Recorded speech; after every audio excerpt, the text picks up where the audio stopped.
Hello, everyone. I did autism. Why people don't get me as autistic part one, and I kind of wanted to do as a part two because my battery went and my memory went at the end of part one. So I was thinking of doing this as a part two, but it's not a part two. That's why in the title I have called it something very differently, and I'm very sorry if the intro is very jarring, but I'm not just as well while we're doing intros. Um, I'm not doing a series of autistic awareness videos for this channel. I'm probably going to do them for the other channel, but not for this channel. Just because I think that this channel doesn't really need them. However, the reason why I'm doing them is just because a lot of people asking me questions on Facebook due to the two stories that I did. And I'm happy to answer those questions as long as people ask it in a way where I can do content around that.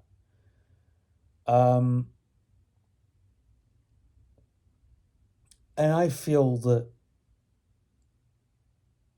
everybody can suffer with autistic burnout. I know that sounds very jarring if you're not a psychiatrist, but what I'm saying is there's so much overload. None of it's good for anyone's mental health, and nobody understands mental health. So I'll do an episode on that. And I'm going to clarify something else, that autism is not a mental illness. It is a mental disability, but it's not a mental illness, because we don't have problems that someone would say with a mental illness would face. And that's one of the judgmental things that happens. We have learning difficulties would come under the same barrier as that. Because the difference between mental health, a disability, and a mental health illness is a mental illness. Some mental illnesses they don't stay for long periods of time, whereas a mental disability like autism, dyslexia, that kind of thing, is disabling because the mind of an autistic doesn't work very well in the way that, I'll say it doesn't work very well, but we don't process things in the way that a normal person would process. Sometimes we take too much in. Sometimes we don't take too much in. And sometimes, we take a little in or a lot in or some in or whatever.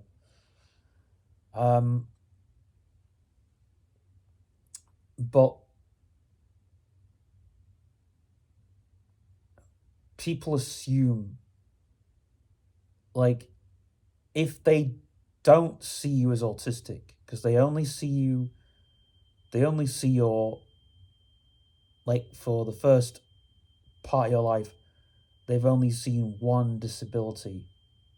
So when you get a second diagnosis, because they don't see it, because they've seen that fucking Rayman film, and they say, I have had people say to me in my family, not outsiders, but I have had people say, well, you're not autistic because you're not Rayman.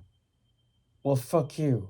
I'm sorry, but that's, I'm saying that in a, because the whole thing is, right, autism in the media is autistic people in movies are portrayed as these um,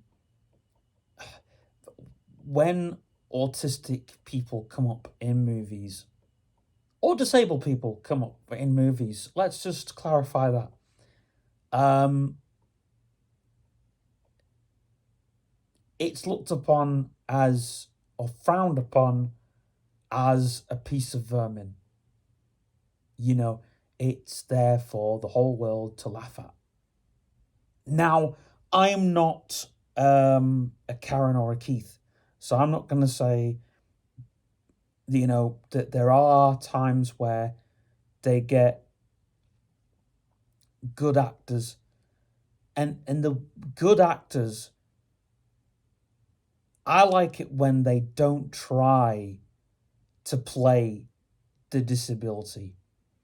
One classic, there was a movie about a guy who was blind, and the guy in real life isn't blind because he had to lose his sight. It was like a war, he lost it as a soldier. So you had to have a fully sighted person doing that.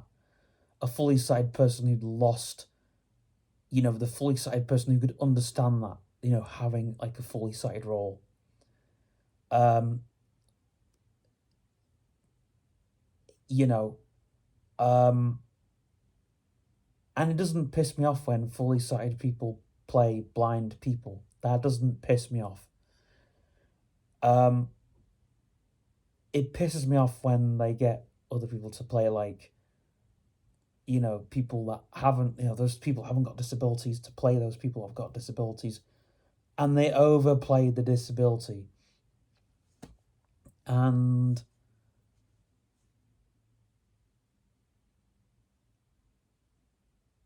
autism is hard to play in the media. There's only certain things that they get right, but you know, I mean, there are only certain actors I think that could play autistic actors and get away with it. And I hate to say it, but Jim Carrey's on the list, and so is Robin Williams, God rest his soul. In fact, Robin Williams is. Here's something I've got to say about Robin Williams. It's not a role I could see him playing because Robin Williams was already suffering with mental health problems late on in his acting career. And that guy sadly crumbled. But yeah, so right, so I I wanted to talk about my own autism, and the first things first is I talked in my other video about social cues, and I, when I was younger, I remember one time I was ill. I had a stomach ache, and I was at the baths there, and this friend asked, "Was I okay?" Because I was just working out when I get ill. Sometimes I like to work it out. Ooh, and if I'm sick or I got a stomach bug, I'm trying to figure it out a way to get better, or I'm trying to figure it out that I'm anyway. I was trying to figure it out how to tell this person I'm not okay. And by then they were walking off the pool, so I waved to them. I said, "Hold on, hold on." Then they turned back and they said, "What's up? What's up?" And I said, "I don't feel good. Can you help?" And they was like, "Well, I can't because I'm going into the pool." But I said, "I got a stomachache. Please help." But yeah, Um, I just wanted them to make me feel better, but they didn't know. And then the following day, I had to tell them. Um, but it's like I've done that with people. Like a month ago, um, here's a was it a month? Yeah, well, it'll have been a month. 2 months. 2 months ago. I was showing off a little bit, but I was trying to work it out. So I was doing the tire, and I'd done a lap. So I'd done the tire, I'd done the whole like freaking lap, all the way to the end. I'd done another lap, and I'd done deadlifting that day, and I knew I'd done something wrong, but I couldn't figure out what it was. And I was doing the tire, and I pulled my back, and I didn't know what to say. My PT didn't click on, and I haven't really told my PT that I'm autistic. I think he's as well. He's a, I don't know. His Again, we're both in the same boat. I think when it comes to communication cues. Anyway, I need to text him. Actually, that reminds me. Anyway, um, I pulled my back, and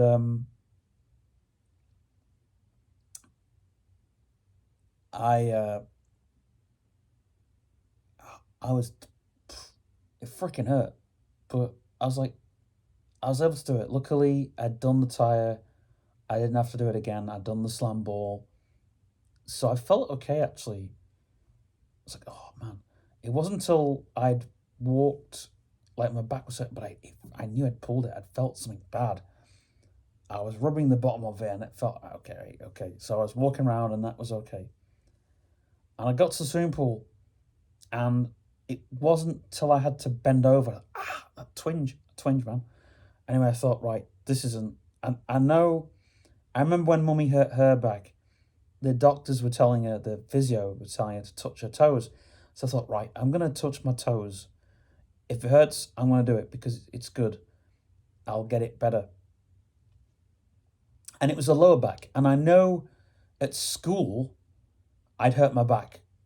Because when I remember that time when I literally I'd missed the chair and fell on my bum and caught it. So I know what that felt like. And um, anyway, I was touching my toes. And the following day, I went to see my sister, and it was really hurting. Um, and I went and told them, and I said to my sister, I said, should I lie to my PT and just say, and just not tell him, or should I lie or whatever? Should I tell him my back hurts, but I don't know how the hell it happened, or so. um, I was gonna lie to my PT, but he wasn't happy because I did tell him, and he wasn't happy that I was gonna lie. But anyway, so that's the whole thing there. But I did tell him, and I'm glad I told him. Also, I've been working on other things because anyway, that's another story altogether. But the thing is, people, the thing is, folks, right? I spoke in the last video about communication, but the thing is, it's like it's annoying because you got a tongue in your head and you just seize up and you just want to say, you just want um to sort of say something, you want to signal, but you don't know how. Now, sometimes you do know what to say in a situation, but you don't want to express it. Like in the last video, I mentioned about my friend who in town, and I didn't want her to follow me. I didn't want to put her out of the way. I did that video, told her in that video. And I didn't want to. So I waved with my handbag. That's the thing I forgot. I waved towards the way I was going, but she didn't see what I was doing, and I kept waving towards the way I was walking. I said, I'm going that way. I did tell her, no, I'm going that way. And I thought, if she's on a bike, she's not going to be able to follow me through. And, but here's the thing. When, like, there are certain things. I mean, like, when I did hurt my back, I did show my PT because I was in pain. And it's like with my eye. Oh, the story with my eye. Last year, I've got to go in a minute. Not last year, year before. I had immense pain. I get keratoconus season, I call it. But this was hurting my head. And Mummy was like, oh, well, we'll see how you do from centre pass. Just wear your dark glasses and you'll be fine. But it wasn't. I mean, now I'm on eye drops. But when I went to the doctors, what shocked Mummy was how serious I was at the doctors. And I said to Mummy, well, I wanted to get to the point. And so the only time I'm serious is when I want something doing. When I want something done, I want something done. And I want to follow it through, and when I want it that badly, that's another thing as well. This is kind of good for people like knowing about the future. When I want something done, I want to do it. I want to get done. Yes, I'll hold back on certain things, but some things I'll bloody go through with it. And I understand it does frighten people a little bit, and people are a bit wary. They'll tiptoe around it. But when you stress that, no, this is what I want doing, this is what I want you to do, then,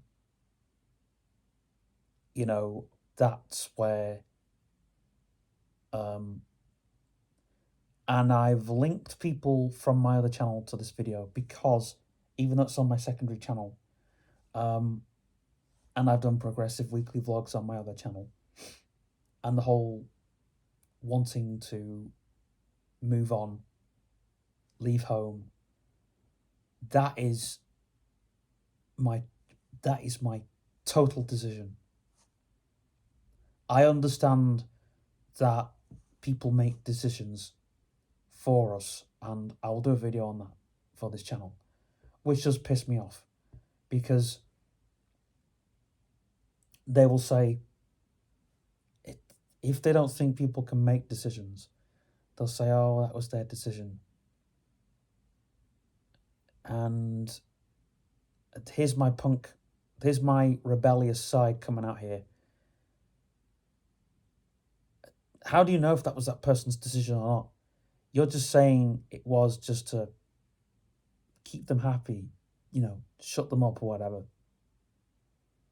And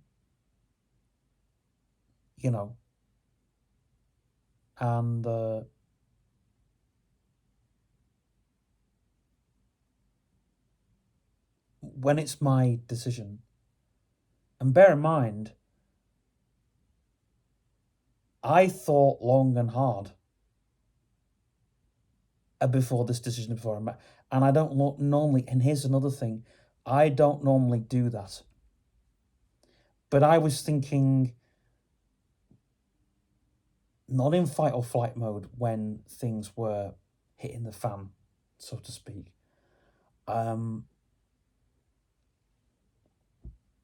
Where changes needed to be made. But I felt that the decision was a decision I wanted to make. And I thought long and hard. And I did a lot of research. I've done a hell of a lot of research I've done months of research. Unfortunately, I don't have it all written down. But I've spoke to people. Um, I've asked where they live, what's good for them, and so on and so forth. And I've noted it, and I'm like, yeah. And I've also done research. Um, I could talk ages about Camp Hill Trust and Shared Lives and how Shared Lives uses the Camp Hill uh, stuff, but I'll do that on my other channel because it'll be a very boring video. But I'm sure you guys can go and research it yourself. But for those who want a little bit of background on it, Camp Hill Trust was um, people basically sharing homes with. It was disabled people sharing homes with normal people, and the normal people looked after the disabled people as if they were normal. They didn't. How can I put it? They the disabilities were in the background, not the foreground. You know, and so they tried to um, they tried to not put barriers up for the people that were living with them. There is a really interesting documentary about Bottom. There's quite a few. There's two, but there's two I've watched which is really good. There's one about the history of the Camp Hill Trust that is really interesting, and there is one about Bottom, the village Bottom, which is part of Camp Hill Trust. But the problem was the reason why that was not carried through was because that was an experiment and it was not carried through properly. And the problem was it was an experiment that worked. So instead of carrying it on, because there was no funding, they just threw it all to the wind. But anyway, but I just feel that when someone makes a decision, like for example, um, when I was at Play Scheme, right? Here's a classic. Um, when I was at Play Scheme, and they used to pick like Play Scheme was really you go to Play Scheme, and I enjoyed um my first 2 years of Play Scheme because um there was a guy at Play Scheme. Um, try not to name names. Who actually gave me the Black Sabbath tape. I mentioned that in quite a few of my videos. Anyway, he really liked me as a person. We really got on. We really gelled on. And so the play leader came up to me and said, "Oh, such and such wants to be your whatever it is, play person, whatever, that person that you get for the day." And I said, "Can I have them through the whole scheme?" And she said, "Yeah, yeah, And then she came back to me at the end of the day. She said, "I just want to make sure, because I'm going into the meeting with all the play leader, the team." She said, "Do you want this guy through the whole scheme?" And I said, "Yeah." She said, "Cool, that's cool," because that was what I made it, and it was very quick and that. And that happened the second year. They said, "Oh, this guy, you're going to get this guy through the whole year because he wants to, work with you for the whole." And I was like, "Yeah, yeah, yeah." And so I got this guy, and again, I had him, and oh man, it was just adventures, tales. Um, you know, about the play scheme. Anyway, the third play scheme. Oh no, it's the fourth one. So the third one, there was a girl there. I can't remember her name, and I really liked. She was fun. She really was. And I just said, "Oh, can I get this girl for the rest of the scheme?" And they said, "Yeah, yeah." And they then started to sit me down because instead of being, they then and said, "Well," they said, "Look, do you definitely want to have this person through the whole scheme?" And I said, "Yeah, I really, really want it. As long as they want to work, as long as they don't mind and whatever." That was how I worked it. And she said, "Look, I'm going to sort it out for you." Fine. The fourth place scheme, the third or fourth. I've got to think now. Hold on. Let me think. Because the third one, I wasn't at the play scheme for the whole scheme. I was only at it for the last part of it. So hold on. First one, second one, third one, fourth. The fourth play scheme that I went on, right? The fourth and fifth.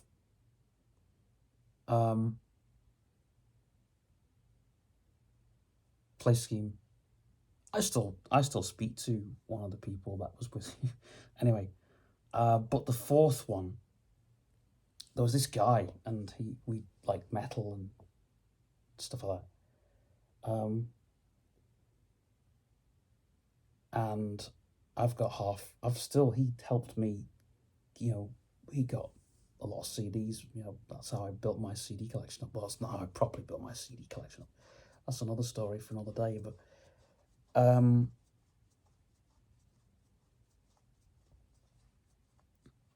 I wanted this person, and so I thought, right, I'm a bit annoyed because I was getting all these people who didn't want to work with me. They didn't want to listen to music and play video games and talk about Warhammer and do car drawings and run around, do whatever I wanted to do. So, and this guy who I found, they're like, "Oh, I can't because I'm playing with this person," and I was like, "I want you to play with me." So I thought, right, this is it. I'm going the play leader. Because they were doing an outing.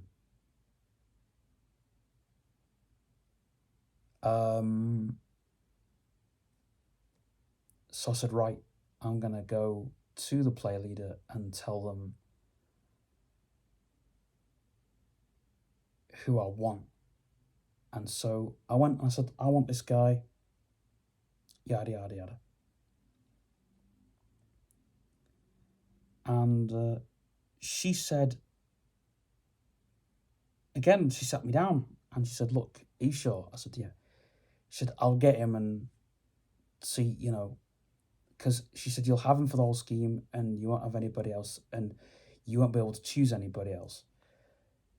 I said, "Oh, I didn't choose. I knew that I didn't choose them." Anyway, I have to tell a story. I have to tell a story because it's a prime example. And so I went and I said, "No, no, I definitely want this person." So I said, "But," I said, I'll ask them because I always used to go to the player leader and ask, or say, "No, this is who I want," kind of thing. They turned around and they said, "Yeah." I said, "Well," "because if we get to do really cool stuff," and we did really cool stuff. I can't remember what we did half the time. I think we spent most of the time listening to music and um, he taught me a bunch of stuff about centrifugal force and how speed works and stuff like this. So he was really, really cool on explaining things. So that was that. And then last the last two play schemes I was on, I thought, right, I want this person for the rest of this play scheme. And in fact, they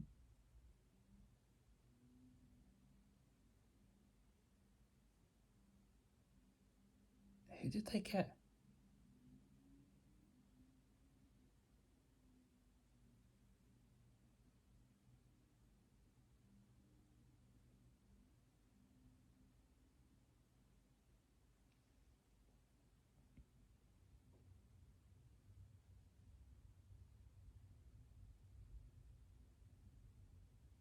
Anyway, so I just thought, right, I'm gonna go up and tell them, tell them it's my decision. And they said, right, well, you can have this person then, because that's what I did. And then the last play scheme I was on, I said, can I? We were going on a trip, and I think before the trip, I said, can I have this person for the last 2 weeks? A play scheme. And this person knew that I was going to college as well, and everything I explained and everything. She's like, yeah. And I went and asked, and that's the way I like to do it. And she said, well, let me ask them as well. I said, yeah, but can I ask as well? And I asked, and they said, oh, I'm sure it'll be fine. I said, no, I've already spoke to them, and they're going to speak to you. And I was messing around on the beach, messing with my MP3 player. And what else was I doing?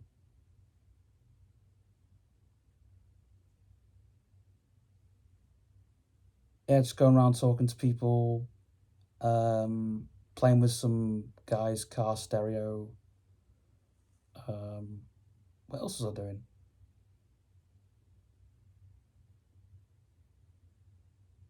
Talking about cars and stuff like that, Anyway, but the thing that I want to take home, that was my decision. So I'm going to do a video on that.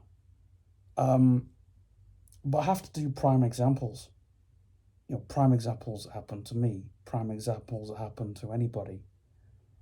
And in life, yeah, we make wrong decisions. And it comes to the point, well, was that your decision? It might not have been the right decision. It might have been the wrong decision.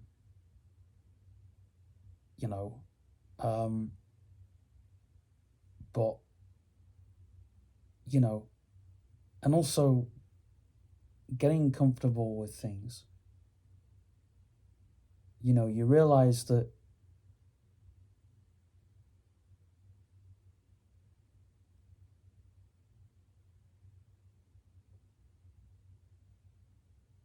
change is a thing that, like, us autistics struggle with, but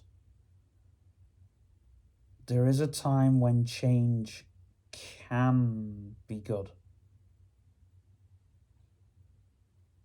And it's those times when change can be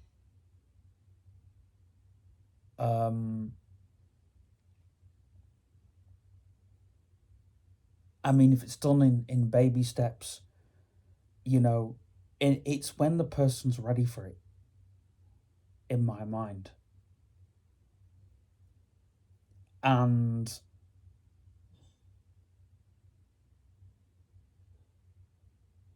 you have to really want it to happen.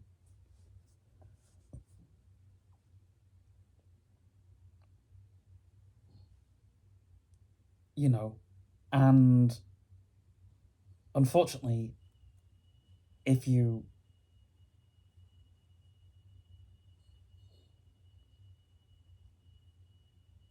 if you kiss the system's ass, then the system will just walk all over you. But if you give us the system a little bit of a kick in the ass, you'll get what you want. Um, that's the message I got from bands like Rage Against the Machine, Minor Threat, Discharge, GBH, um, all the bands that nailed it to the system and basically said, "F this system," which is what we should be doing, not kissing the system's ass all the time and praising the system for how good it is, because it's not. The machine is actually just an ass, and